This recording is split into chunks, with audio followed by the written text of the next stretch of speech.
Hello friends, happy life style. எல்லோரும் நல்லா இருக்கீங்கன்னு நினைக்கிறேன்.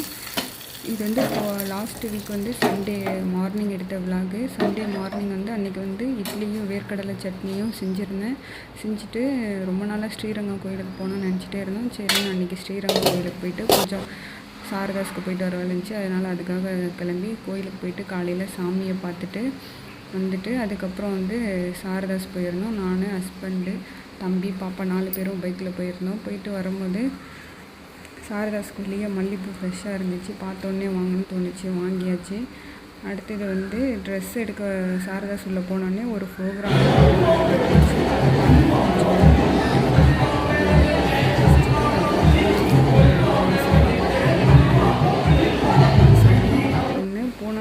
பூனம் சாரியில் நார்மல் ஒன்று, அப்புறம் இந்த ஃபேன்சி சாரீ ஒரு 2 சாரீ, இந்த 3 சாரியும் எடுத்திருந்தேன். அதுக்கப்புறம் அன்றைக்கி சண்டே ஈவினிங் வந்து ஒரு சாரியில் ஃப்ராக் தைக்க சொல்லியிருந்தாங்க, அதுவும் தைச்சாச்சு. அதுக்கடுத்து பக்ரீத்துக்கு வாங்கின துணி எல்லாம் தைக்கணும்னு சொல்லிவிட்டு சீக்கிரமாக திங்கட்கிழமை காலையில் சீக்கிரமாக இந்த வேலையெல்லாம் ஆரம்பிச்சு அன்றைக்கி வந்து ஊருக்கு போகணும், திருவிழாவுக்கு ஊருக்கு போகணுன்றதுக்காக இந்த வேலையெல்லாம் வேகமாக முடித்தாச்சு.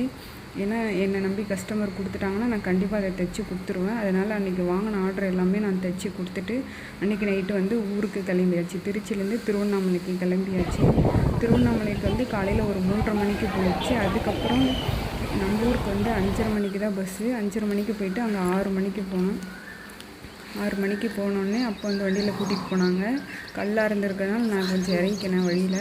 பாப்பா வந்து வந்தோடனே வீட்டுக்குள்ளே போகல, இந்த கண்ணுக்குட்டியை பார்த்து பேச போயிட்டாங்க. அடுத்தது தம்பியும் வந்து அப்பாவுடைய பைக் வாங்கி ஒரு ரவுண்டு ஓட்டி பார்க்குறேன்னு சொல்லி வாங்கினார். அடுத்தது பேக் வச்சுட்டு ஃப்ரெஷ்ஷப் ஆகிட்டு வந்து சாமியெல்லாம் கும்பிட்டுட்டு அன்றைக்கி காலையில் அடுத்தது சாயந்தரம் திருவிழாவுக்கு வந்து கிளம்பியாச்சு. இந்த விலாக் இப்படி தான் இருந்துச்சு. மறக்காமல் சப்ஸ்கிரைப் பண்ணுங்கள். Thank you friends. வீடியோ பிடிச்சிருந்தால் லைக் பண்ணுங்கள்.